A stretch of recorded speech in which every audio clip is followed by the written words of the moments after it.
Hey everybody, this is Carl from Carl's Opinion. Just want to welcome everybody to tonight's show. This is our Tuesday night live call-in show. It's right, it is Tuesday. So just checking, make sure everybody realizes at home what day of the week it is. So we have hold on, let's get this cut off here. There we go. All right, just got a lot of news to cover tonight, so we'll kind of get right to it. Let me just pull this up right here. All right. Okay, so first story we're going to cover comes from Federal Appeals Court, the Ninth Circuit, of all places. Go figure. Ninth Circuit actually gave Trump a win on the back to Mexico asylum policy, and they're going to allow that to stay in effect. So let's take a look at what they had to say. This was actually surprising to me. The Ninth Circuit generally has been coming down hard on any of President Trump's immigration policies, whether it be the travel ban or any of the asylum seeker litigation, anything. But anyway, what happened was that lower court, a U.S. District Court, had granted an injunction holding up the back to Mexico asylum policy of the Trump administration, and pending the outcome of the litigation. And so the Solicitor General, the Attorney General's office of the United States, appealed it to the Ninth Circuit. It went before a three-judge panel, and the three-judge panel stayed, if you will, the U.S. District Court's staying of its policy. So basically allowing the policy to go through. So let's read on here. This is from the Wall Street Journal. Brent Kendall and Louise Ragnovsky. They write, a federal appeals court on Tuesday ruled the Trump administration can, for now, continue with its policy returning Central American migrants to Mexico while the requests for asylum in the U.S. are adjudicated. That's great news. The ruling by the San Francisco-based Ninth U.S. Circuit Court of Appeals is a surprise victory for the administration, which previously had been on the losing end of several immigration-related rulings by the liberal-leaning court. The Ninth Circuit's ruling stays the effect of a decision by a federal trial judge who last month blocked the policy while it's being challenged in court by 11 asylum seekers as well as nonprofit organizations. The policy, officially named the Migrant Protection Protocols, is more commonly known as Back to Mexico or Remain in Mexico.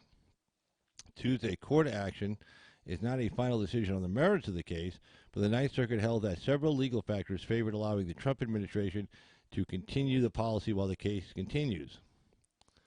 Senior Trump administration officials have said that the nation's border security infrastructure has reached a breaking point because of the surge of families from Guatemala, Honduras, and El Salvador seeking asylum as they flee poverty and violence. Mind you, right now, one-third of all El Salvadorians, one-third of everybody who says they're an El Salvadorian, resides inside the United States of America. I want you to think about that for a second. Imagine if one-third of the population of the United States, 110 million people, were living someplace else, all in one country, like in France. Like 110 million of us all went to France. I'm sure the French wouldn't be real happy about that. Anyway, U.S. authorities say that working with the Mexican government to allow families to live and work in Mexico while their claims are adjudicated is among the few ways to stem the influx while fulfilling legal and humanitarian obligations. A Ninth Circuit three-judge panel cited humanitarian commitments made by the Mexican government as one reason for its ruling. All three judges voiced differing views about the case. And stories there, related stories from previously from April 29th, April 24th, and April 28th. But that's actually great news for the Trump administration. Great news for the United States of America.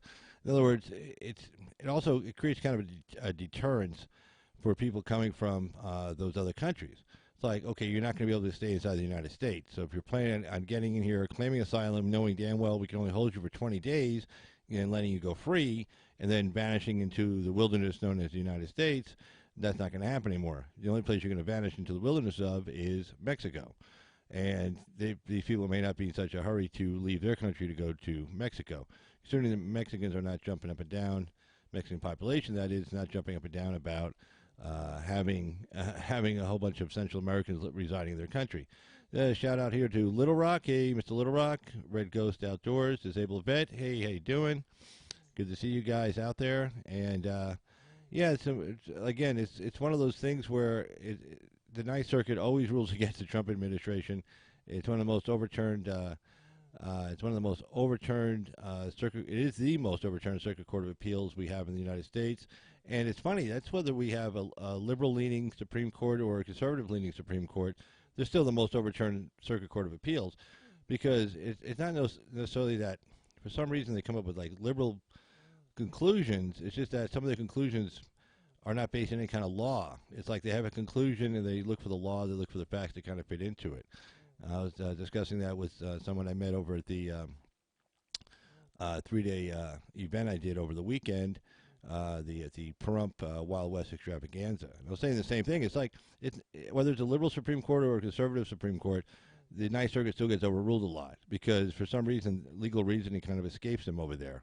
But this panel said, well, Mexico's committed to this. They must have some evidence of Mexico being committed to it at the lower court where they actually held a trial. And so there was like no prejudice, no harm, no foul to the Central Americans coming up here seeking asylum. But this hopefully will deter some of the asylum seekers as well. But anyway, we are a live call-in show. It's open topic. So I have several topics I like to discuss. But if there's anything you want to discuss, you can call in. You can appear by video call as well. If I've emailed you back and forth in the past, just put in the chat for me to send you a link. If not, you'll need to send me an email to ca2jogger@gmail.com, and then I will reply with the link. Hit said link, and then just type in username, hit join call. I take the rest over at this end. So you'll be good to go there. Let's see. How the hell can a low-level judge stop a president order that blows my mind? Well, I guess I wrote in the description lower-level judge. It's not necessarily a low-level judge disabled.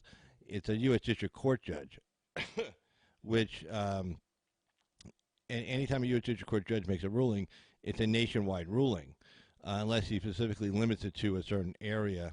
Like, in other words, a U.S. District Court judge, for venue purposes, can only hear cases, in that concerns, the venue they're sitting in, whether it be Los Angeles, New York, etc. But their ruling is a nationwide ruling. So a U.S. District Court judge, it's like a judge sitting like in a state court judge sitting in Los Angeles makes a ruling, that ruling applies up and down the state of California. Same thing. It's just that a U.S. District Court judge makes a ruling, it applies all the way through the United States. So that's pretty much how that can happen. It's It's like we love our Constitution. We can nitpick at it and say, well, gee, how come they came up with this solution? How come they allow U.S. District Court judges? It is a third branch of government. Article 3 powers. Article 1, Congress. Article 2, President. Article 3, the judiciary, and they have a lot of power. But remember, Congress can always pass laws. So it's a check and balance all the way across the board. So Congress could pass a law declaring that that all asylum seekers have to remain in Mexico. So a U.S. District Court judge is only interpreting the law as it now is. So Congress can always pass a law saying, well, they can any asylum seeker, or Congress pass a law saying we don't accept asylum seekers anymore. I mean, so in other words, the judiciary only has so much power, and you say, well, gee, but the Congress is run by the Democrats. Well, yeah, right now the House is, but the Senate isn't, and the President is in the White House. So again, our country was designed by the founders to move slowly, and it can be frustrating if you're the one seeking change. But if you're not the one wanting change, it's not bad that it moves slowly. And considering we've been around for 230 years, because of the fact that change in the country does come slowly, it is frustrating at times, I understand. But nobody else in the West has been around for 230 years with the same form of government. I mean, this document was the Constitution written so well, it even came out of a civil war pretty much intact. The same form of government existed after the Civil War as existed before the Civil War. Most countries, when they have a civil war like that, that's not the case. The Electoral College was still in place. You still had a president. You still had two houses, the House and the Senate.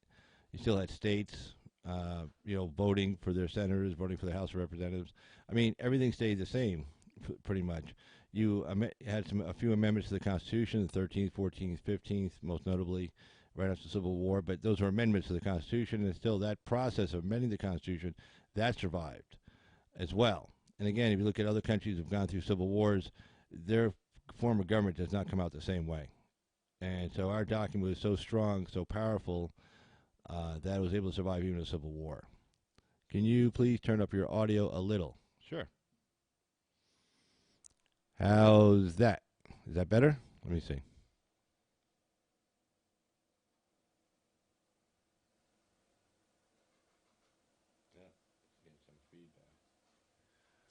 How's that?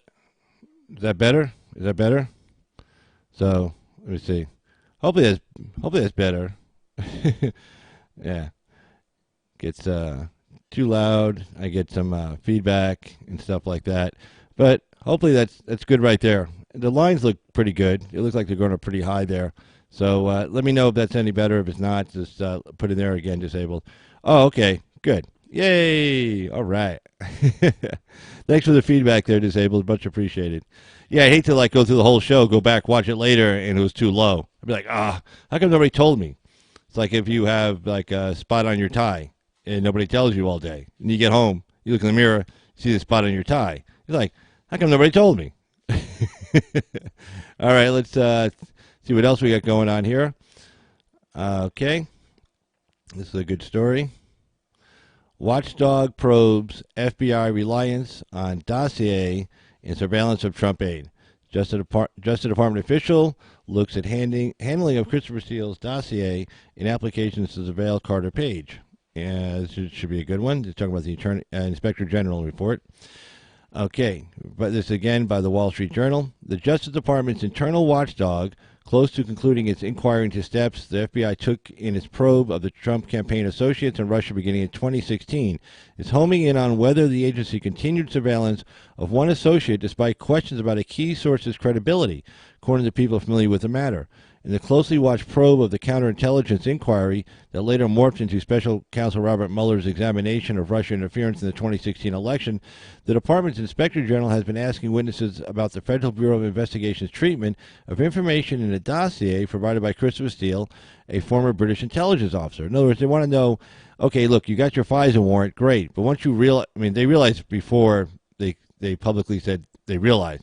But the Inspector General is saying, okay, look, once you realize this dossier was crap, and you realize it wasn't reliable, were you still using that dossier as a basis to continue on with the surveillance? Did you say, oh, what, this document is crap, we better go back to FISA and say, hey, we don't need this warrant anymore, or just stop acting on the warrant that you got from the FISA court? The findings of Mr. Steele, whose work was financed by Democrats to investigate President Trump's ties to Russia, was included in an application for a warrant from a secret court to eavesdrop on Carter Page, who briefly served on the Trump campaign as a foreign policy advisor. The surveillance of Mr. Page, who has denied wrongdoing and hasn't been charged with any crime. Remember that. Carter Page was never charged with a crime for anything except for being kind of corny. Began in October 2016, shortly after he left the campaign. The warrant was renewed 3 times through much of 2017. And again, it's not just. Please hit the like button. If you got to remember when they surveilled Carter Page through a FISA warrant. Because remember, even President Obama talked about this after it was leaked that the NSA was spying on us, listening to phone calls. And President Obama came out and said, "Okay, we're only going to go like 3 or 4 steps away from the initial target."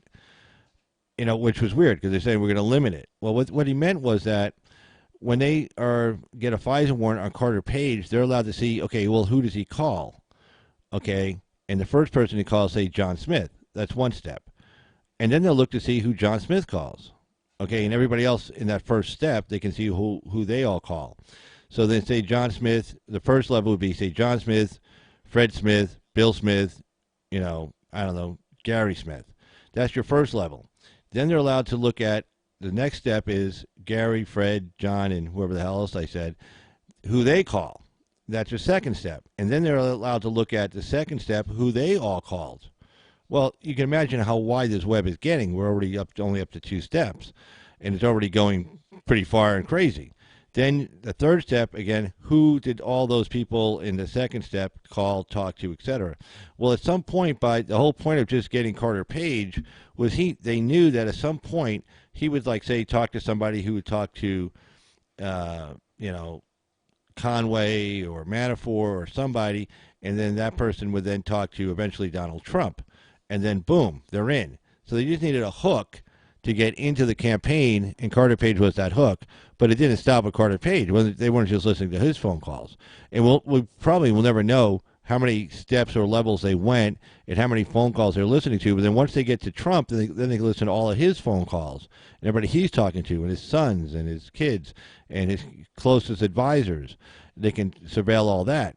See, that's why Trump knew, after he found out about the FISA warrant and he talked to his experts over there, he knew that basically the FBI, Mueller, everybody, they knew everybody Trump had ever talked to, and they knew every single conversation. And Trump knew he was 100% innocent. He knew he had not conspired with any Russians to try to fix the 2016 election. He knew that. 100%. He knows that's true. But see, he also knew they knew it, because they had already heard everything. They had already heard every single phone call, every communication, every email, every text message, every carrier pigeon, whatever. Okay, and so Trump knew the people coming after him knew that that dossier was bullshit and knew that he had not conspired. That's why he was so mad at him. That's why he was mad at Comey. That's why he was mad at Mueller. He goes, look, you guys know I didn't do this, but you're still jumping after me. So he knew they were just trying to hurt him and trying to hurt the country. So, of course, if he gets mad at Comey, he wants to get rid of him. If you know this guy, his motive, if you know Comey's motives and intent are evil, that they're not honest, that he's not just an investigator following a lead, and you know that, and you know Mueller, who's also in the know almost as soon as he takes the position, once he starts reading the Carter, not Carter, the at least the Page text messages, and he starts seeing the evidence, and he probably saw all the information from the FISA courts. He already knew within probably the first couple of months that there was no conspiracy. In fact, it's been made known publicly by December of 2017, just 6, 7, 8 months after he took position. He already concluded there was no conspiracy between the Trump campaign, Trump, and the Russians. By December 2017, he kept this thing going on for another year and 4 months. Year and 4 months, putting the American people through this highly divisive investigation. So that's why he was so ticked off at Mueller. That's why he was so ticked off at Comey.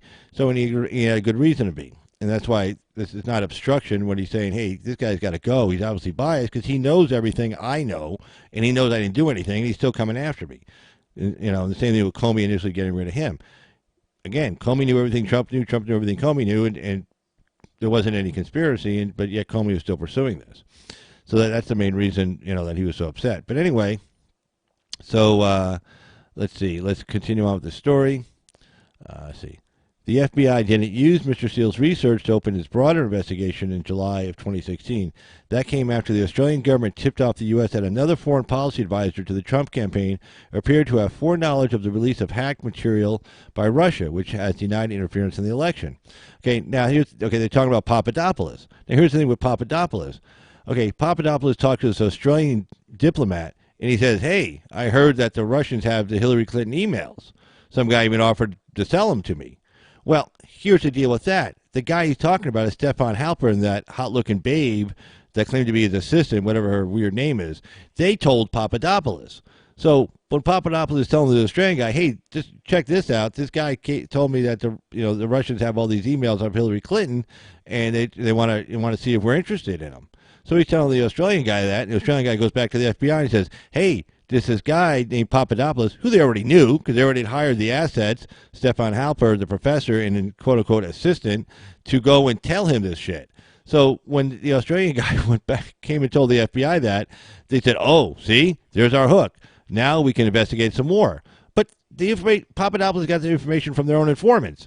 So it wasn't like Papadopoulos was talking to real Russians. He wasn't really conspiring. That's why he didn't get charged with conspiracy. You can't conspire you can't be a co-conspirator to a confidential informant. Okay, there's no meeting of the minds. Okay, that's basic law 101, criminal defense law 101, criminal law 101. So, when they said, oh, thanks for that tip, well, they knew that was bullshit because they knew the guys who told them that were their own people.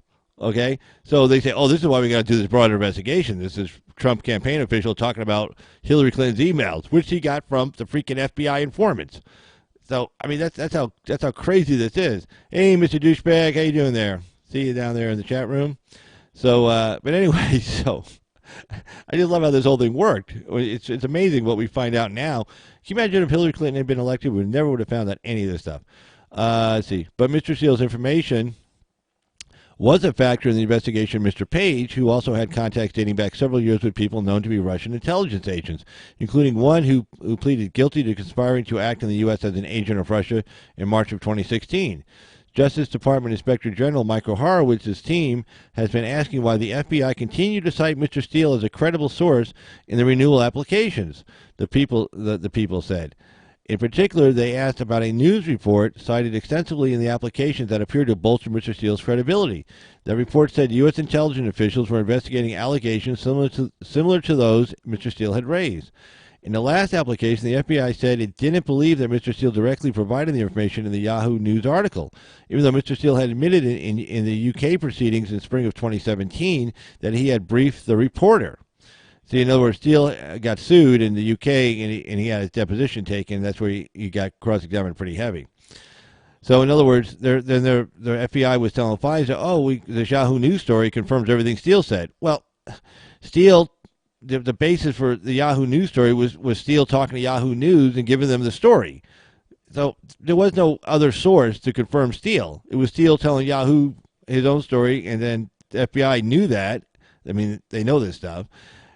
And they cited Yahoo saying, Yahoo's a second source. No, it was the same guy. Investigators have also asked about an internal FBI evaluation of Mr. Steele's credibility that found his reporting had been minimally corroborated, even as it also said he had provided information of value. So it can't be both ways. It's either of value or it's minimally corroborated. And it turned out it wasn't corroborated at all. So let's see. The evaluation was reflected in a human source validation report written by a unit of the FBI after the Bureau cut off his relationship with Mr. Steele in October 2016. It did so because of his disclosure to the media about his work for the FBI. Yeah, which was the Yahoo News story that was part of the media, which the FBI cited as a source to back up Steele's information to the FISA court. In the last renewal application dated June 2017, the FBI continued to state that it believed Mr. Steele's information credible, given that his previous reporting had been corroborated and used in criminal proceedings. The use of Mr. Steele's information as part of a secret surveillance warrant was among the most controversial actions taken by the FBI during the 2016 campaign. It was the subject of a dueling partisan memos by members of the House Intelligence Committee last year, with Republicans alleging that the electronic eavesdropping on Mr. Page was improper, and Democrats saying the surveillance was based on real concerns and allowed investigators to collect valuable intelligence, the details of which are redacted. Renewals are often based on whether the earlier surveillance was productive. An attorney for Mr. Steele declined to comment. The FBI declined to comment, as did the Inspector General's office. Well, the Inspector General's not going to comment. His job is to get in there and get to the bottom of everything. Attorney General William Barr is also launching a similar inquiry into what he termed spying it is spying. It was spying on the Trump campaign. Language he said was benign, but that echoes Mr. Trump's frequent criticism of the investigation. It is separate from Mr. Horowitz's investigation, but the two have talked, and Mr. Barr said the Inspector General's office would be working closely with his staff on the review. On Tuesday, FBI Director Christopher Wray split with Mr. Barr's description of some of the FBI's investigative efforts as spying. That's not the term I would use. Well, good for you. Mr. Wray told lawmakers at a budget hearing, I believe that the FBI is engaged in investigative activity. My key question is making sure that it's done by the book. Yeah, okay. I don't know what planet he's living on, but he's already in bed with his career FBI guys. He's only been there about a year, and he already became a civil servant bureaucrat. It's amazing. Senator Jeanne Shaheen also asked Mr. Wray whether he believed there was any illegal surveillance by the FBI into the campaigns or associated individuals. Mr. Wray said, I don't think I personally have any evidence of that sort. Well, that's a long way around of trying to say no. Mr. Barr's look is broader than the Inspector General's, involving a team of officials inside the Justice Department whose focus includes similar areas of interest, such as the point at which officials knew Mr. Steele's information was produced from research funded by Democrats. We know when that was told to the FBI. It was told by Bruce Orr in July of 2016 when he met with McCabe and Lisa Page at a meeting in McCabe's office. And he said, oh, by the way, my wife and her friends wrote this dossier as op research for the Clinton campaign, and he told McCabe, so you might want to check it out because it's op research. It was done by one political party against another. It's op research, doesn't necessarily have to be true. Check it out. Nothing against my wife, but she's writing op research, not an intelligence briefing, so don't take it as such. McCabe goes, oh, don't worry, we got it from here. Well, of course, McCabe never checks it out, never confirms any of the facts in it. He just shoots it up top and says, hey, look, we got to go get a FISA warrant now. But Bruce Orr told him, he said, hey, man, see, Bruce Orr is an attorney. He doesn't want to get disbarred. He says, like, hey, man, I mean, there's an obvious conflict of interest. So he has to disclose that conflict to his boss, to his bosses, to people he's working with. Hey, by the way, I'm married to the woman who wrote this. Okay, so, and, I mean, I love my wife, but, her job is political. It's not intelligence gathering. You better check out what's in here because, again, this isn't about the op research. Isn't about the truth. It's about an inference to another inference to make somebody look bad, and that's it. So, and he was trying, and he told the FBI that he's very, very upfront with him, But anyway, he's like, I have to give you this, but here's the caveats. So please look into it, and they never did because they didn't want to. They were happy with what it said. They didn't care. And they seemed never to tell anybody where it came from. Comey, when he briefed Trump in 2017 in that planned briefing with him and Clapper says, hey, go brief Trump on this. So that would give BuzzFeed the hook. They could say, oh, president was briefed on this document. Here's the document. Because before then, there was no hook to be able to get it out to the public. So Clapper had a plan. Okay, if the FBI director briefs Trump on some of it, then I can leak it to the BuzzFeed and say, hey, the president-elect was briefed on this document. Here's the document, and go ahead and run with it. And that's exactly what they did. Although Comey, when he briefed him, failed to mention that it came from opposition research from Fusion GPS, which was hired by the Clinton campaign and the DNC to get op research on Trump. Boom. Anyway, all of that's worth having a cigarette, which I'm going to have right now.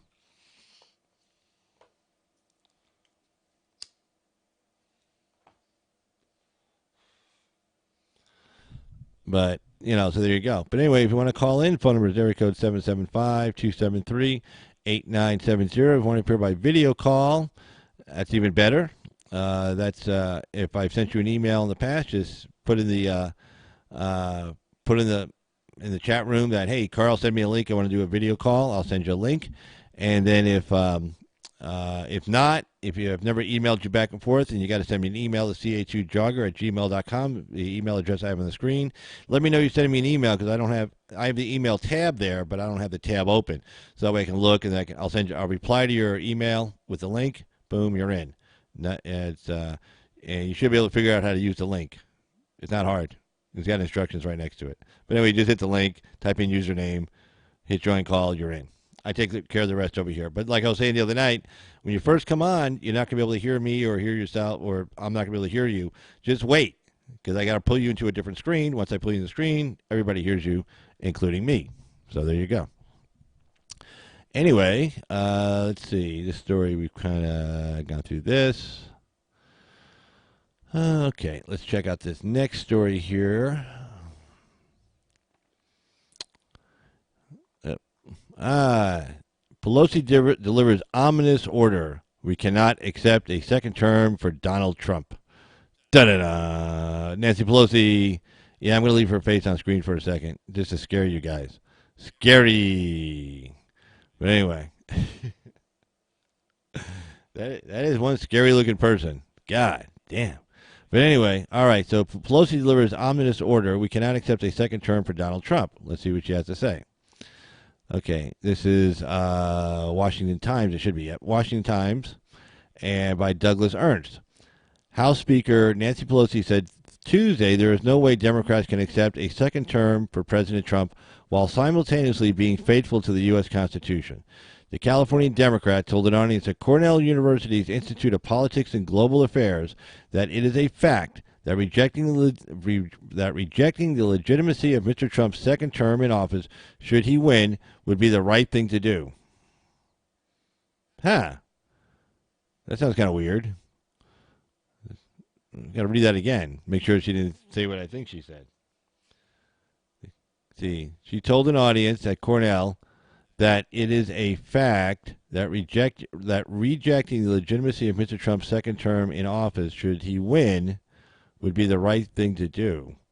So she's saying it's okay if Mr. Trump wins, Donald Trump, President Trump wins a second term, that it is a fact that we should reject the legitimacy, and that would be the right thing to do. That's amazing coming from the Speaker of the House of Representatives. I mean, if I didn't just read that, I mean, I had to read it twice just to make sure I was reading it right. That's a pretty remarkable thing for the Speaker of the House of Representatives to say. She's third in line right now. You got the President, the Vice President, and the Speaker. And she's saying we should we should reject the legitimacy of Donald Trump should he win. Why? Did he not win? I mean, is she presuming he's not going to win fairly? I don't get it. I mean, that doesn't make any sense. I mean, that's like super unconstitutional. I mean, that's almost like Civil War language she's using there. You're going to reject the legitimacy of a duly elected president of the United States. I mean, all that, I'm not a conspiracy theorist, and I think people who watch this show will know that about me. But when you have the Speaker of the House saying it's okay to reject the legitimacy of a duly elected president, what are we supposed to do then? Say we all follow her advice and we say he's not legitimate. Like he gets elected, we say, well, he's not legitimate.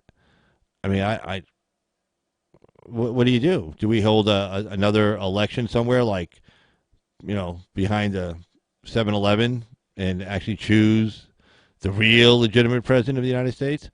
I don't know. Man, that's really weird. I mean, maybe I'll read it later and it means something else, but man, I don't know what to do with that. Let's see what else she has to say. Miss Constitutional Scholar that she is. We have to make sure this will sound political, but we have to make sure that the Constitution wins the next presidential election. Well, yeah, if he wins the Electoral College vote, then the Constitution won because that's what the Constitution says. So if more people vote for him in various states, in those states, electoral votes go to him, and then he has 270 Electoral College votes, he wins. And that's and guess what? The Constitution wins also. Yay! We all win. The Constitution wins. The president wins. We win. And if we can win, you can win. We can all win. But anyway, said Ms. Pelosi during the event, which was live streamed by Fox Business on Facebook. She goes on to say, we will press the case so that in the court of public opinion, people will know what is right. But we cannot accept a second term for Donald Trump if we are going to be faithful to our democracy and to the Constitution of the United States, and that is just a fact. So we have to operate on many fronts. We have to operate in the Congress, in the courts, and in the court of public opinion. We must win the next election. Jesus, what a weirdo. Last week, however, Ms. Pelosi told the New York Times that Mr. Trump would be the one who would not accept the results of the 2020 election. Yeah, I mean, what the hell? I mean, she's saying, he wouldn't accept it. Well, she's already not accepting the fact that he wins a year and a half from now. We have to inoculate against that. We have to be prepared for that, she said, for a piece published on May 4th. It was only a few days ago. If we win by 4 seats by 1,000 votes each, he's not going to respect the election. Like, what's he going to do? Is he going to lock himself inside the White House and say, I'm not coming out? I mean, these people are really nuts. I mean, the way they project, what they would do onto somebody else is amazing. I mean, does anybody seriously think if Trump loses the election that he's going to lock himself in the White House, chain himself to the desk in the Oval Office, and have a hunger strike and refuse to leave? I mean, these people are really insane. The way they drum up fear in this country is nuts. And some people actually believe this. People say, MSNBC, they're showing, they better call the Army. The comedian on Greg Gutfell's show said, well, I hate to tell this guy, but there really is no, phone number for the Army. It's like, hey, Army, you there? It's like, you have to get the Army in to, shoot him out of there, force him out because he won't go. I mean, who the hell would even think something so stupid like that? Tuesday comments were pounced upon by Republicans who spotlighted the remarks on the GOP War Room YouTube channel. I don't know what to do with that. I really don't know. Oh, well. I mean, that's crazy. I mean, they're saying, oh, Trump won't accept the election results. She's already saying we're not going to accept him if he wins. We're going to say he's not legitimate. So if he's not legitimate, then what is he, a usurper? Is he, I don't know, is he a tyrant? Is he a despot? Did he take over illegally? She's not saying that. She's saying if he wins, like the American people have spoken through the Electoral College system. And let me tell you about the Electoral College system again. If you know that is based on popular vote, the candidates are going to campaign differently. If you don't think, if it was just popular vote in 2016, no Electoral College, you don't think Trump would have been all over New York, California, Washington, Oregon, hitting up those states big time? Because there's lots of Republicans in those states who never go out to vote because they know their vote's not going to mean anything, whether they're voting for Congress or a state assembly or a state senator or the president. They know no matter how many votes they cast in New York or California for a Republican president, they know the state's going to be blue no matter what. But if you told those people in those blue states, hey, your vote actually counts now, and the candidate goes out to those states and campaigns heavy and has lots of events there, lots of media coverage, lots of paid media coverage, commercial advertising, you name it. You know, Trump would have picked up a hell of a lot more votes in California than he did based on Electoral College path. So for these people to say, "Oh, the election would have been different," yeah, if my sister had a mustache, you know, she'd be my brother. No, if it was different, you would have campaigned differently. Now, did Hillary Clinton campaign like she was going for the popular vote? In many ways, it looked like she did. You know, she didn't go to those little stinky states like, you know, Wisconsin and Michigan and, you know, barely step foot in Ohio. I mean, those little small states. Nah, she went to the big states like New York and California. Yeah, that's where she was going to rack up the votes. But it didn't matter. She already had those states in the bag. So why go out there? Why waste your time, you know, on the campaign trip? The candidate, especially her, she was sick. She was ill. Candidate can only go to so many places. Your campaign staff can only be in so many places at once. You only have so much money to spend on advertising and stuff. Well, if you're spending your money in California and New York when you already have those states in the bag, that's just bad campaign strategy. And yeah, maybe you want to run up the votes so then you can make the claim when you lose, oh, I had more popular votes. Well, no shit you did. You were campaigning in states you already had. You know, remember, they even kind of blew off Pennsylvania for a while. And then they saw some internal numbers and it scared the shit out of them. The last thing they did, I think, was that Sunday before the Tuesday election, they held an event in Philadelphia. It wasn't planned. I mean, they put it together like on the fly. President Obama was there. I think Joe Biden was there. It was in Philadelphia. And, of course, then they go to Philadelphia. You know, stupid. You got Philadelphia locked up. Why if you're going to go to Pennsylvania, you see the numbers are bad in Pennsylvania, you don't go to Philadelphia. Hey, why don't you go like to the western part of the state? You know, why don't you go like towards Harrisburg and Pittsburgh? Why don't you try that? You know, you can pick up votes. You already got the votes in Philadelphia. Again, they screwed up even when they realized things weren't going to go so good, and they were trying to like fix the mess at the last second. They still screwed it up. They still went to the wrong place. I mean, unless you just want to have a pep rally, but a pep rally doesn't get you votes. You know, if you go to somewhere where you already got their votes, who cares? You know, get on the local news in an area where and let people see you locally where maybe you know they're on the fence. You know, they even screwed that up. And then they wonder why they lost. You know, there's numerous reasons. One was bad campaign strategy. So, you know, the idea that she's going to claim he's illegitimate if more people in certain states vote for him than the other candidate, and he wins those electoral college votes in those states, and they add up to 270, he wins. He's legitimate. End of story. He's legitimate from 2016. We already know there was no Russian conspiracy with the Trump administration, and a few Facebook ads and some Instagram accounts doesn't quite get you there. Sorry. So, anyway, the phone number is area code 775-273-8970. Again, that's 775-273-8970. If you want to do a video call in, just send me a email or just put in the chat that, hey, I want to appear by video call, and then I will get right to you. You can do it that way too. But anyway, let's get to the next story here. China agrees to resume U.S. trade negotiations. Now, if you notice what's been going on, Trump has been playing a little hardball with the Chinese, which you have to do with the Chinese. Why? Because they're really good at playing hardball too. So you got two, when I say good leaders, I don't want you to take it the wrong way when I'm saying the Chinese leader is a good leader. He's a nationalist, okay? Now, he's about the Communist Party, but he also is putting his country before our country, which, if I was Chinese, I'd be more than happy about. Okay? Like Trump is putting our country, the United States, ahead of everybody else, including the Chinese. Unlike the last president who put everybody else ahead of us, this guy's putting us ahead of all the other countries. Now, the president of China is doing the same thing. He's looking out for his country's best interest. Here's the problem he faces that Trump doesn't face. Okay, we have a $500 billion trade deficit. It means Chinese export $500 billion more in goods than we do to China. So if anybody has to give, it's got to be the Chinese. Well, say you even cut that trade deficit down by $100 billion. So they're, let's say, exporting $100 billion less, or where they're importing $100 billion more of our stuff, which is competing with their own local businesses. Okay, so people are going to lose in China. And, when people get used to something, and this has been going on for 20 years, they get used to making a lot of money, they used to have a lot of power. Suddenly you're saying, oh, sorry, we're going to, that $100 billion we're giving up, or say $200 billion, is going to affect you 40 guys. Your 40 businesses are going to take a hit. Well, I hate to say this, but even in a dictatorship, those 40 guys may have a lot of power. Again, even though it's a dictatorship, these people can be gotten rid of if things aren't going so good. And there's always the powers behind the power, to wit, money and, influence. And, people with money have a lot of dirt on politicians.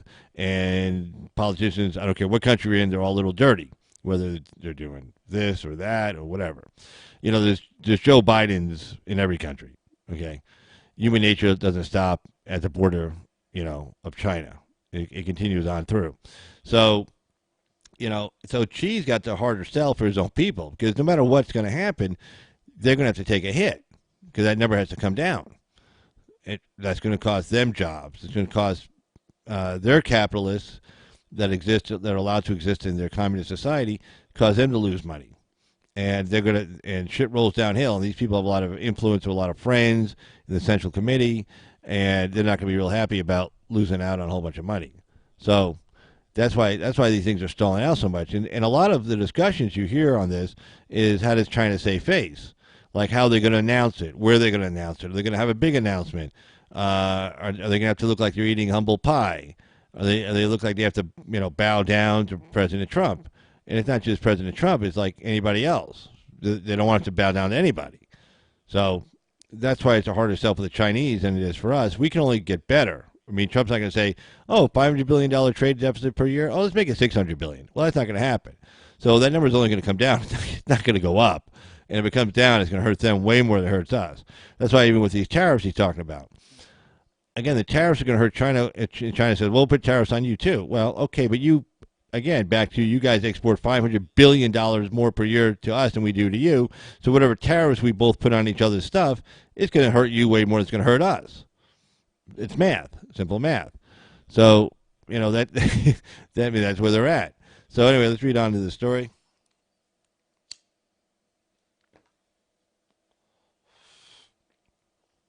All right, let's see what we got here.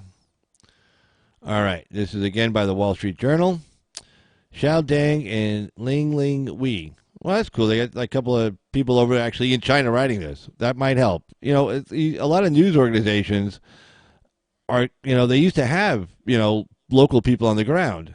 A lot of them don't have any local people on the ground. Well, I know these guys are Americans, but maybe of Chinese heritage, or maybe they speak Chinese. They're probably over there covering the financial markets, so they probably speak Chinese or some other form of the Chinese language. But anyway, let's see. Beijing. Chinese is sending its top trade envoy to Washington to resume negotiations to confront U.S. demands that Beijing detail the laws it would change as a part of a trade deal, ahead of a deadline set by President Trump to raise tariffs on Chinese goods. Yeah, I think he said he was going to do it by this Friday. So after 2 days of uncertainty in which President Trump called for the higher tariffs and Chinese officials considered pulling out of the talks, Beijing announced Tuesday that Vice Premier Liu He will travel to Washington for negotiations starting Thursday, a day later than planned. At the top of the agenda is a U.S. demand that a trade agreement lay out an inventory of laws and regulations that Beijing must revise for compliance, according to people briefed on the negotiations. China has objected to including the list, the people said. The U.S., though, sees it as essential to ensuring China delivers on the promises of structural change. The disagreement over the text of the trade agreement adds to a pile of still-to-resolve issues that include China's subsidies to domestic companies and opening key China... Okay, here's the big thing. Here's the meat right here. This is what we're arguing over. The disagreement over the text of the trade agreements adds to a pile of still-to-resolve issues that include China's subsidies to domestic companies. That's right, because we do some subsidies primarily to foreign products, but those are, low-profit, soybeans, agricultural products. They're not manufactured goods. Okay. They include China's subsidies to domestic companies and opening key Chinese markets such as cloud computing. It also drove President Trump to Twitter on Sunday to threaten higher tariffs. The People said U.S. Trade Representative Robert Lighthizer has said the punitive levies on $200 billion of Chinese goods will be raised to 25% from 10%. That's a big hit. 25% tax, basically on $200 billion, is $50 billion, and that's up from $20 billion. That's a big hit. That $30 billion represents a lot of people out of work in China. It also represents a lot of people in China losing a lot of money, or a few people losing a lot of money. In pushing ahead with Mr. Liu's trip to Washington, China's leadership decided a full breakdown of the talks may be difficult to repair and would exact costs on the Chinese economy, according to Chinese officials. In doing so, Chinese leaders broke from a public position that Beijing wouldn't negotiate under threat. There is definitely a sense of urgency that we should get this resolved sooner than later, said one of the officials who was involved in policymaking. An all-out trade war is in no one's interest. Well, again, China has much more to lose than we do, just by the math, the fact they export $500 billion more a year to us than we do to them. And, everybody thinks China's economy is so strong. Now, remember, our GDP, gross domestic product, per year is $20 trillion, $20 trillion per year. Okay, and our debt, our national debt, not deficit, national debt is $20 trillion approximate in debt. So we're 100% of our GDP. That's our debt. China's debt to GDP ratio is 150%. So their debt is 150% of their gross domestic product. So they're not only in the same boat we are, but in a little bit worse boat. Nonetheless, as part of Beijing's deliberations, a group of vice ministerial level officials involved in the trade negotiations huddled Tuesday to discuss whether it would still be productive to visit Washington, according to a person familiar with the matter. The officials dissected information obtained from the news conference held Monday by Mr. Lighthizer and Treasury Secretary Steve Mnuchin. The person said the officials' conclusion, yes. Yeah, well, they got a lot to lose. Two of those senior officials, Vice Commerce Minister Wang Zhuan and Vice Finance Minister Lau Min, will lead an advance team to Washington on Wednesday, according to another person with knowledge of the matter. Vice Premier Liu plans to follow. He and his team will stay in a hotel across the street from the White House. Well, that's good. China's Commerce Ministry, which announced Mr. Liu's participation, didn't respond to requests for comment on the government's deliberations and the delay in Mr. Liu's itinerary. Asked about China's decision, Chinese Foreign Ministry spokesman Zhang Zhuang objected to the U.S.'s raising tariffs, but said talks were the best way forward. It's only natural for the two sides to have differences, he said at Tuesday's briefings. We are sincere about continuing the consultation. U.S. officials have complained for years that Chinese industrial policies, from subsidies to coercive technology transfer, create an unfair advantage for domestic companies, and they have made changing that a central effort of the talks. So basically, if you're a U.S. company, you want to do business in China, you have to partner with a Chinese company.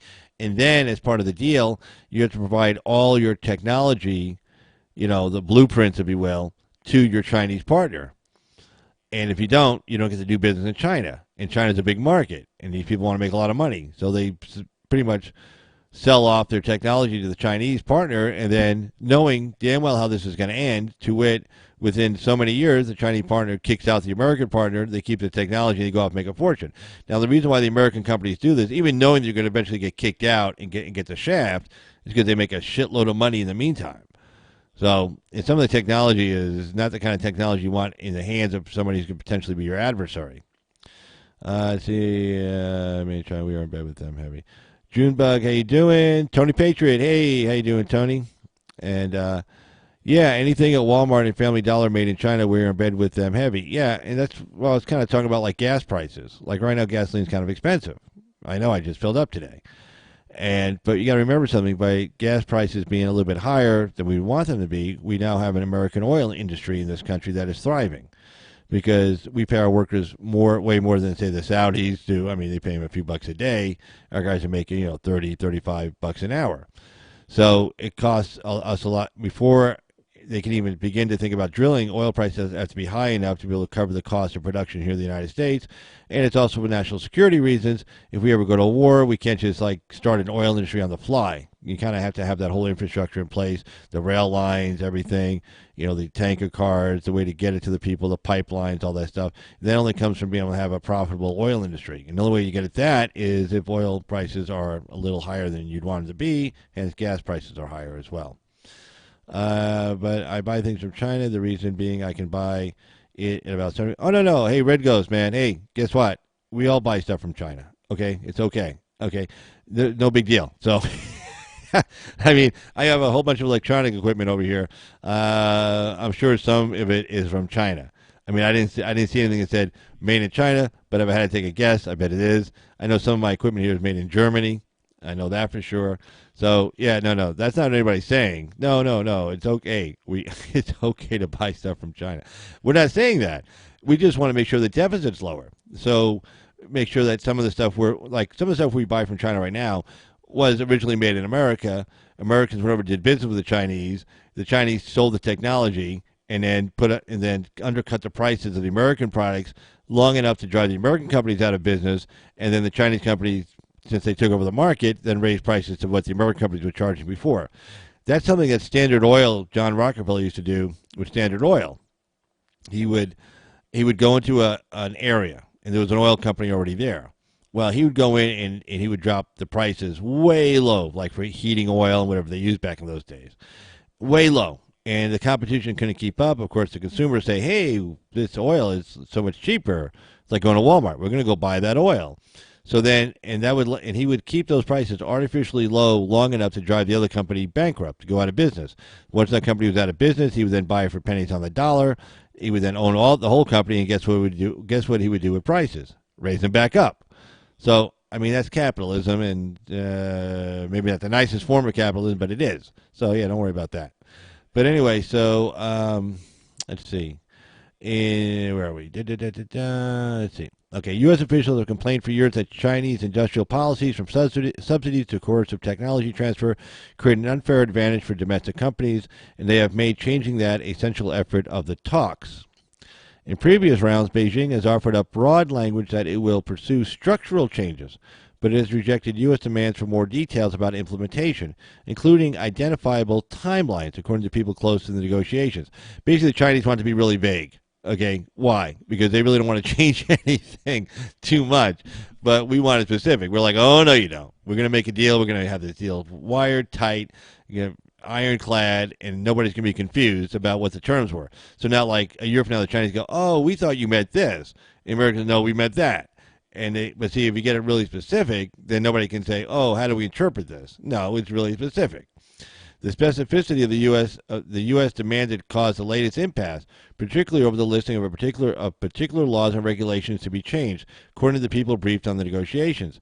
Beijing believes that the U.S. demand impinges on its sovereignty. Well, then don't do the fucking deal.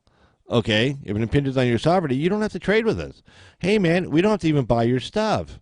Oh, check that. Okay, it's a $500 billion trade deficit. That's not all this. That's not everything they export to us. I don't know what the number is. I think it's I don't know what it is, but it's a lot, because that's just a deficit. Okay, they export a shitload of stuff. So we're the number one number one importer of Chinese manufactured goods is the United States of America. So, and they know that. So they're saying, "Oh, you're impugning on our sovereignty." Well, okay. Well, I guess I tell you what, we don't want to impinge on your sovereignty. God knows we don't want to do that. We don't want to get called names. So I tell you what, we're not going to buy any more stuff from you, and you can have your sovereignty and your own country all to yourselves. Have a nice day. Hey, Effie, how you doing? See you out there. So, anyways, by putting and then wait, let me grab a cigarette.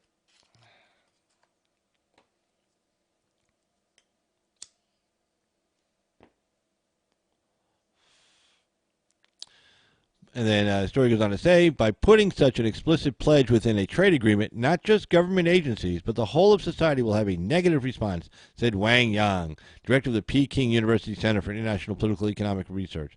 It would weaken the political standing of Chinese leaders. Well, again, this is about getting egg on your face. It's about having it, look bad, and this is you got to look tough and strong and everything else, which, hey, we get that as Americans. Okay, we understand, but you know what, that's your pain. You deal with it. Don't make it ours. We don't go around asking people to feel our pain.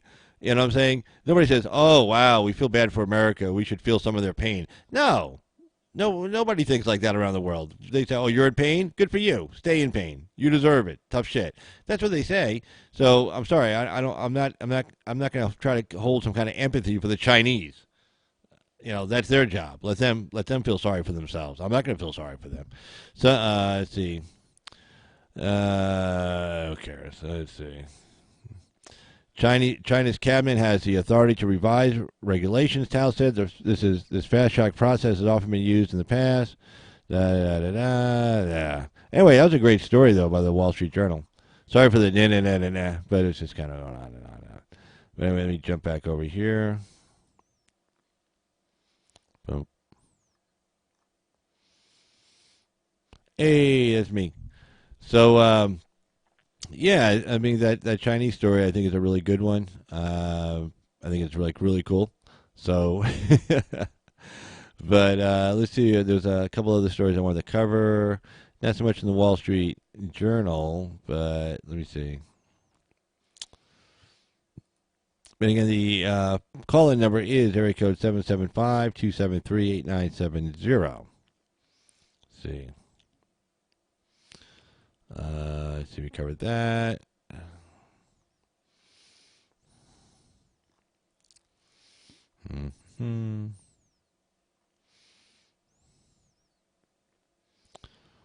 All right. Let's get back to the Washington Times. Let's see.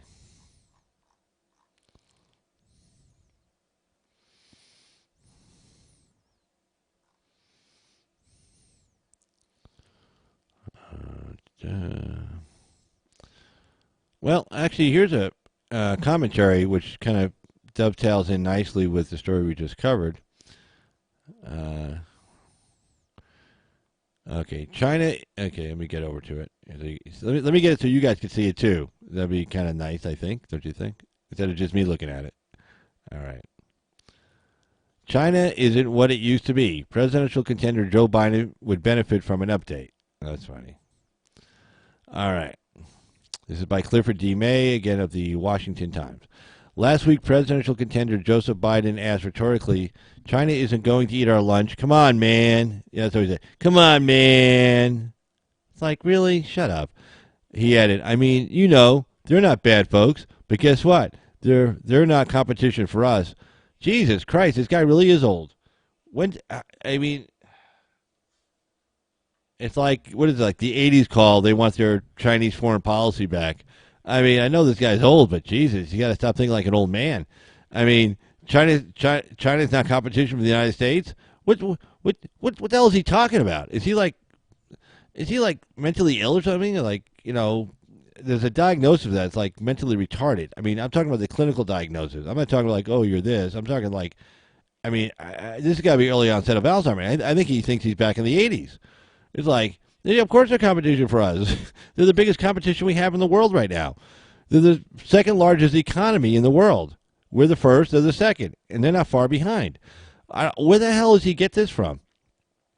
Unless his son's got some kind of crazy deal with the Chinese, and then maybe he'd be upset. As vice president and before that, as chairman of the Senate Foreign Relations Committee, Mr. Biden met foreign leaders and voted on foreign policy legislation. On that basis, he fancied himself as a foreign policy expert. But at least where China is concerned, he has not kept up. Evidence of China's grand ambitions, hostile intentions, and advancing capabilities has been mounting for years. When he was in not in the White House. Well, he had an office in the White House, the vice president. But when he was vice president, the Chinese were moving on our military equipment out there in the South China Sea. It was a big scandal. They're building these islands in the South China Sea so they could take over that whole area. And I guess he was you know what? I guess he was asleep. When you talk to an old man, he falls asleep. Or he's sleeping and he can't hear you. You don't get mad at him because he's old. So I guess you really can't get mad at Joe Biden because he's like, that seems to like the entire 8 years of the Obama administration. Except when he's like, yeah, man, you did it, man. Yeah, I like his solution for, if somebody's breaking in your house, you don't need an AR-15 or a semi-automatic pistol or even a revolver. You just need to get yourself one of them double-barrel shotguns, and you go out on your balcony or your porch, and you just fire a couple of 12-gauge rounds into the trees. That'll scare anybody away. Yeah. Well, yeah, but I don't want to be living behind Joe Biden's house. It's like, yeah, just fire a couple of rounds. I mean, first of all, what he just told people to do is a violation of probably all 50 states have laws against what he just advised doing. Discharging a firearm like in a city limit or a town limit or within the county, whatever. Fire just a couple of shotgun shell rounds into your backyard. That'll scare people away. Yeah, you probably kill the neighbor's dog if not your neighbor. But he actually said that. He said it out loud. But anyway. And last week, the Pentagon issued a new report on Chinese military power. The People's Liberation Army, it emphasized, is training across all warfare domains, preparing to fight strong military opponents, including those beyond China's periphery. To whom do you suppose that might allude? Yeah, us. More specifically, China is developing the means to degrade core U.S. operational and technological advantages. China engages in extensive cyber espionage and wholesale cyber theft, hundreds of billions of dollars on intellectual property every year, including technologies that can invent blueprints for U.S. weapons and control systems among them. Yeah, but anyway, that's Sleepy Joe. It's funny because, Trump would love to call him Creepy Joe Biden, but I think that'd be a little bit too much over the top for him to say that. I mean, we can call him Creepy Joe Biden, but that Sleepy Joe Biden, I think, is actually taking effect. I saw Sticks and Hammer did, I think it was this morning. I think Sticks and Hammer did a show about Biden being out of touch. I think it might have been yesterday, and I can't fit a shotgun in my purse. That's good, but yeah, Sticks and Hammer did he's talking about how Biden mixed up Theresa May with Margaret Thatcher. He's just not hitting it out there strong. He's reading off a card. He doesn't look natural. He looks like somebody who knows he's old. He knows he's slow, and he's insecure about it. That's what he looks like when he's out there. And, and just like ending every sentence with, come on, man. Then he's thinking what he has to say next because his brain isn't working. It's like when they asked him what he thought about Trump saying he wasn't intelligent enough to be president. The old Joe Biden, whether you like him or not, would have had some, sharp, quirky, quirky, there we go, quirky's not a word, quirky answer, quirky response to that, and it would have been something like really good, oh, Trump, I'm a lot more, he would have said something, something I would have been good. It would have been a good comeback, but he didn't say anything. He just said, oh, well, Donald Trump. No, that's not the old Joe Biden. Sorry, Joe Biden would have had a really fast response for him. So, it's more than likely going to get, well, douchebag, I'm not so sure about that. Yeah, Biden still thinks it's still 1920. Okay, Tony, I'm stealing that. Okay, I'm stealing that. I'll cite you as a source. But Biden thinks it's still 1920, not 2020. I like that. But, I think it's up in the air right now whether Joe's going to get the Democratic nomination or not. You got to remember something. When he gets to those debates, nobody's giving him a free shot to the nomination. If you think those people running right now, Warren, Sanders, Harris, are just going to let him just go, well, it's Joe's turn. Okay, Joe, we're going to take it easy on you. Are you kidding me? Sanders already gave out a little statement saying, because Biden said he was the most progressive candidate out there, and Sanders goes, no, you're not. That's not true. So, if you think those people are going to let Joe Biden slide at the debates because he's Joe Biden and it's his turn, you got nothing coming, man. They're going to go after him hard. All those leaks on the Creepy Joe stuff, even though I know they were on YouTube, all that found its way into the mainstream media I guarantee you, through the Harris campaign. Maybe even the Sanders campaign, maybe the Warren campaign, maybe all three of their campaigns, shot him over to the media. He goes, oh, shit, we got three of these stories from three different candidates. Because I agree that Joe Biden's in the lead right now, but he's still got to go through those debates, and they're going to beat up on him. And he's not as fast as he used to be. I mean, I don't know what he's going to do. He's going to take some speed or something, do some drugs before the debate to get him moving a little bit. But, he's not going to be able to respond like he used to. And people are going to see that, And then, of course, he's trying to play like, oh, I'm trying to be the kinder, gentler person. Well, he's only doing that because he doesn't have the energy to do anything else. But like he was in Iowa, and I think he said he had less than 1,000 people in Iowa, to come out to see him. He's not going to be able to energize people. And you got the whole far left out there. They're not happy. They've come out publicly and said, the Justice Democrats, that's Cenk Uygur, Ocasio-Cortez, they came out and say publicly they do not want Joe Biden. I've talked to a lot of liberals in the 30s and early 40s. They don't want him either. Okay? They don't want him. And these are your Democratic primary voters. He's going to get the donors and he's going to get people who think maybe he has a shot to win. But as time goes on and you realize this guy, he can't win in the debates on the Democratic side. Wait till he gets into the national debates, against Trump. How's he going to do then? So I'm not so sure that he's got a lock on the nomination. I was still leaning towards. I'm still leaning towards. I haven't found a reason not to lean that. I think Kamala Harris is probably going to come away with the nomination. I don't think Warren's going to get it. I don't think Sanders is going to get it. I think it's for the far left. Sanders, old white man. There's no way. So I think that leaves you with Kamala Harris. I think she's probably a good campaigner. The more you hear her speak, the dumber you realize she is. Unfortunately for her, but my guess is she's got a really good campaign staff coming out of California. People who are real seasoned, real smart, know how to keep her above the fray, and know how to keep her from getting into trouble. That's my guess. So I think it's probably Kamala Harris's nomination to lose once you get past this initial love fest with Joe Biden, which will vanish sometime soon. I guarantee you. Not real soon, but I say by after the first, maybe the latest, the second debate, you'll see his numbers going down, and the money coming in also going down as well. Remember, Obama never endorsed him. Okay, a lot of people are going to start wondering why. And then there'll be the leak stories. Obama didn't endorse because he was concerned about Joe Biden's mental health. Okay, President Obama didn't endorse Joe Biden because he knew he had early onset of Alzheimer's disease or early onset of dementia or something to that effect. Those are the stories that'll start getting leaked. And then Obama will say, no, then he'll have to come out either and say something, which he doesn't want to do, or he'll just let the story ride and let people decide for themselves. Either way, it's not good for Biden. So,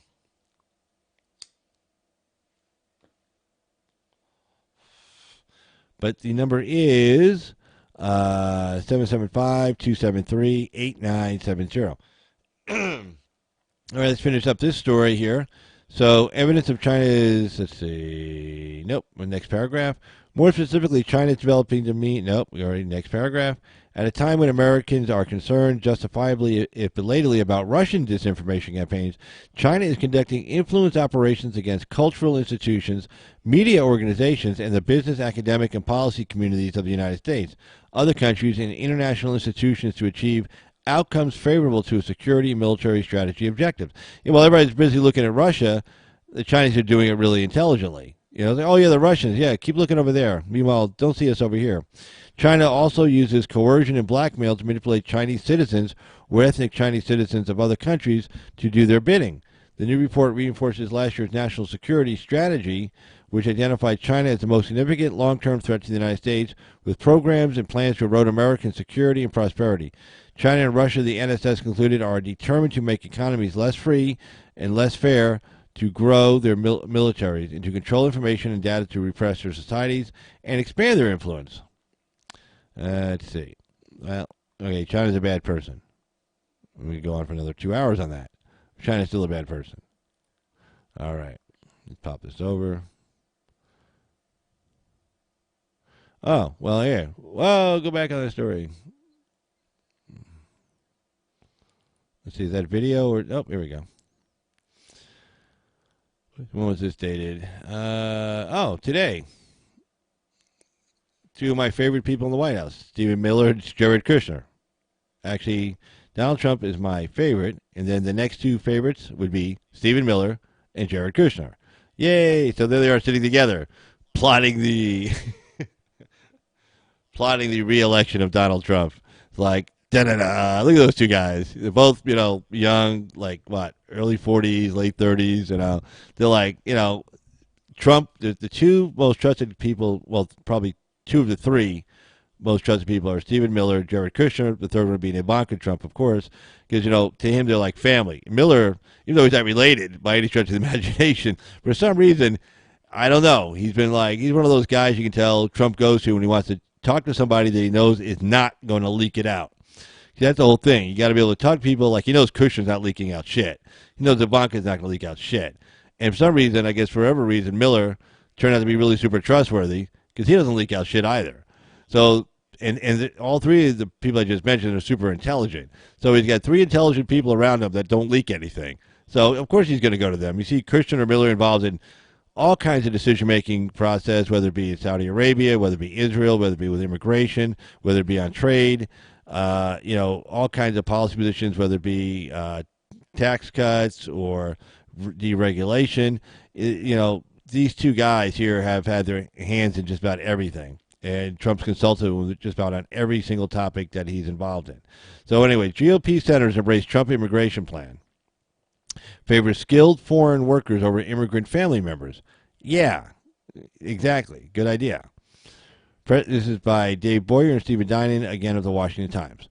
President Trump detailed a draft version of his immigration plan for Republican senators Tuesday, calling for overall levels of legal immigration remain the same, but for the government to prioritize workers with prize skills over extended family members looking to reunite. Yeah, that whole chain migration thing. That doesn't help this country. Some of those family members are pretty old. When they get here, they immediately need assistance, public assistance. They're too old to work. Or it doesn't make any sense. The bill would also close all the loopholes that illegal immigrants are using to gain a foothold in the U.S., making good on Mr. Trump's border security plans, a senior administration official said. While still a work in progress, the plan marks an important... Stephen Dawkins, heels up. Heels up Harris. Yeah, okay, I'm stealing that one too. Okay, Stephen Dawkins, I'm definitely stealing that one too. I stole one from Tony. I'm stealing one from Stephen. Got it. Yay. But anyway, heels up Harris. Oh man, that's good. All right, so let's continue on. Sorry, I'm still laughing. I'm musing to myself now. That's a pretty good one. While still a work in progress, the plan marks an important for the White House amid ongoing demands for a comprehensive immigration debate that would go beyond the border security fracas that has dominated the first years of Mr. Trump's tenure. The president shared the plan with a dozen conservative Republican senators during a meeting at the White House, promising them the change will have the effect of boosting U.S. workers, not creating paths for competition for jobs or pay. Right. That was met positively from the senators, the senior official said. The White House has offered no time frame for completing the proposal. Mr. Trump set 6 goals in his plan. 1, protect American wages. 2, unify families. 3, ensure labor for critical industries. 4, attract and retain the best and the brightest to the U.S. 5, preserve U.S. humanitarian values. And 6, give Border Patrol agents more authority to enforce the law and fully secure the border with physical infrastructure and improvements and barriers where needed. The wall. The plan doesn't tackle such issues as what to do with the estimated 11 million illegal immigrants already in the U.S., or how to restructure the slew of guest worker programs that allow foreigners to enter for temporary work. We're just trying to unify people around what we're for, the official said. It's like, damn, we can't fix it all at once.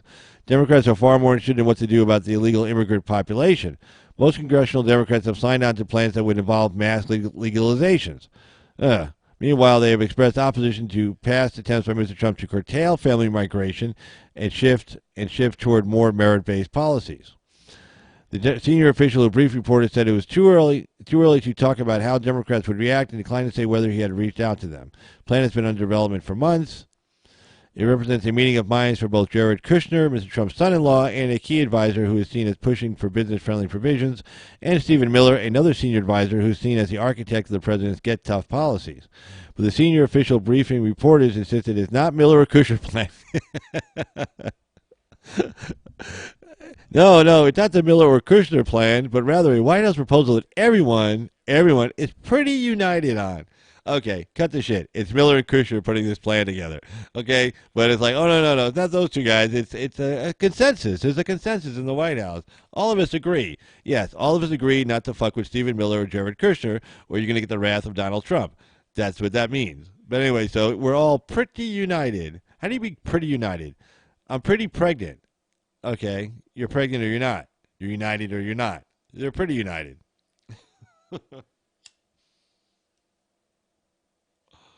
Hey, good night, Red Ghost, man. Thanks for coming on board, man. Good comments. But let's see here. Let's see. Blah, blah, blah, blah, blah. It's really been a full team effort to produce this, but it's all been at the direction of the president, the official said. Okay, look. Okay, yeah. Okay, it was a president. Okay, but look, it's okay. Look, the president likes to take credit for everything. I get it, and you know what? I don't give a shit. I don't give a shit who takes credit for whatever, as long as it gets done. But these two young guys, younger than me, these two young guys are getting it done, and they have the president's trust. They have the president's ear, and they're both really super smart. So, we're in really good shape. I mean, he's finally got it figured out who his go-to people are. And I think the results have been playing out pretty good for him. And these two guys here, Miller and Kushner, these are the go-to guys for the president, and that means the rest of us are in really, really good shape. So that's all good news for everybody. The White House meeting was held as the Trump administration was trying to win more pointed battles on immigration. Last week, the president sent Congress a request for $4.5 billion, with most of the money going to improve conditions and care for illegal immigrant children and families caught at the border. Some of the money would go to help authorities detain more illegal immigrants. Meanwhile, Republicans on Capitol Hill are working on changes to the law that would allow families to be detained together long enough to have their cases completed and would allow illegal immigrant children who travel without parents to be deported faster. Yeah, geez, yeah. The administration, let's see.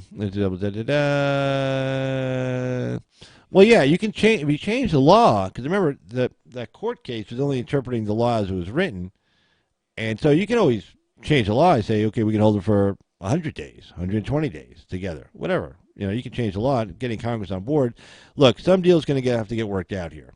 Okay, in order for the deal to get done, you got Democrats in the House. Now, I guess we could wait till after 2020 and plan on retaking the House of Representatives. It means we're all going to have to get out this time.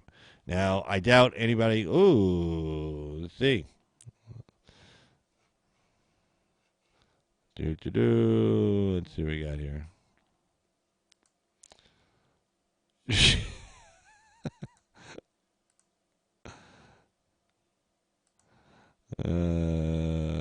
Okay, yeah, good job, Effie. Thank you very much. Shout out to Effie. Thank you very much. Good job. All right. But anyway, oh, yeah. Wow. Good job, young lady. Good job. Yeah, zero tolerance on the site. Anybody puts anything stupid on there, I don't care who they are. Take them out. Bye. We don't need any retards on the site. So good job. Troll parade. Yeah, well, you got him. You got him, young lady. You got him. Good job. Good job. All right. But anyway, the administration is 1, 2, 3, 4. Hey, that's a record for moderators. Effie, you got the record. 1, 2, 3, 4. Way to go. I think it's 4. Maybe it's 5. Let me see. 1, 2. Nope. 4. Well, okay. Now your record, the new record for the site is 4. Okay. Now there was one person who got, I think, that many. And that was me that one night. I'm not sure if you were on that one night when we got bombarded. It was like literally crazy comments everywhere. It was totally insane. I'm not sure. I know Laura was on that night, and I think Paula was on that night too. I'm not sure if you were on that night, but that one night we got bombarded. It was like boom, boom, boom, boom, boom, and it was like shooting. It was funny. It was like shooting fish in a barrel. Because I told everybody, take them out, and we were just saying, okay, and it was like, okay, who can take out the most the fastest? It was like a race too. It was kind of fun. It was like click, click, click, click, click, click. And then somebody was just timing people out. I said, no, don't time them out. Hit that high user button. Zap them out, 86 them. So we had that was actually a good time. Yeah, cool score. Keep John Waters. Hey. Oh yeah, Effie, that was so hilarious. You should have seen it. It was like there's some things I've done to keep that from happening. I won't go into detail on that, but it was a bombardment at once. It was literally like 50 at once. It was like boom, boom, boom, boom, boom, And luckily I was looking down at the screen at the time, and I saw it as it was happening, so we were able to take care of it pretty quick. But no, Effie, you good job. Good job. But, all right, so let's see where we left off here. The administration has told, let's see, where are we? Administration has told Congress what it needs to address the crisis at the border. Now it's on us to do our jobs, said Representative Mike Rogers of Alabama, the top Republican on the House Homeland Security Committee. Acting Homeland Security Secretary Kevin McClellan said Tuesday that more than 1% of the population of Guatemala and Honduras migrated to the U.S. from October through April. In one particular region of Guatemala, 35,000 people, nearly 3% of the population, has headed north, he said.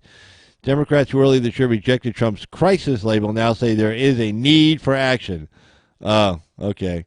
Though they have yet to embrace Mr. Trump's proposed solutions. Yeah, there's a need for action. There's a need for action to let them all in. We have to see what exactly he wants, said Senate Minority Leader Charles Schumer, New York Democrat. Hey, Charles, here's a solution for you. You're the Congress. You guess what you'd get to do? You write the laws. And then the president votes on them. So why don't you get off your ass and do your job and write a couple of laws to make the situation better? No, the president has to lead on this. We can't write laws, but that's Article 1. That's your job. You write laws, okay? The president doesn't write a law. The president can't introduce a law into the Senate or the House, okay?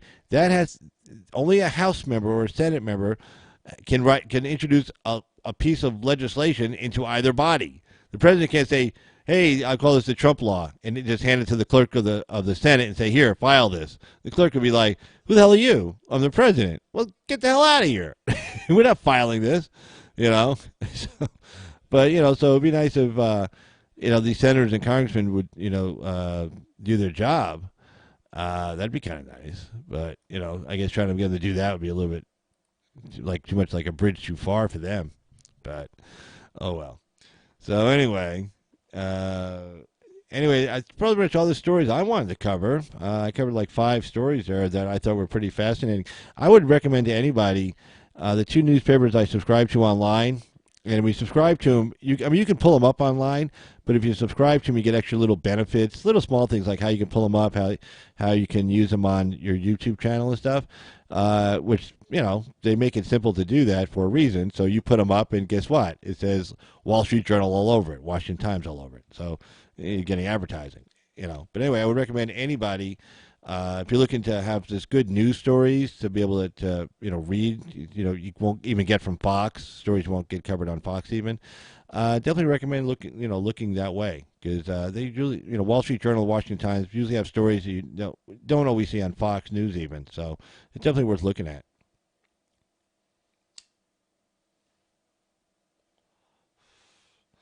But that's about pretty much all I got. So if anybody else has anything else they want to add, or if they want to call in, phone number is 775-273-8970. Or if you want to appear by a video call, you got some topics you want to discuss, that'll be fine too. Otherwise, we'll call it a night for tonight. We've been on for about an hour and a half. Had a really good time. Really enjoyed these stories. I really enjoyed Effie just taking care of business there on the moderating side there on the site. Again, I'm looking at 1, 2, 3, 4. So that's pretty good there. Excellent. So anyway, guys, I'm going to go ahead and call it a night. So I just want to tell everybody thanks for showing up tonight. Thanks for participating in the chat. Thanks to my moderators and my subs as well. And I want to thank everybody for watching and everybody who'll be watching later. So anyway, guys, have a great night, and we'll see you next time. Take care. Bye-bye.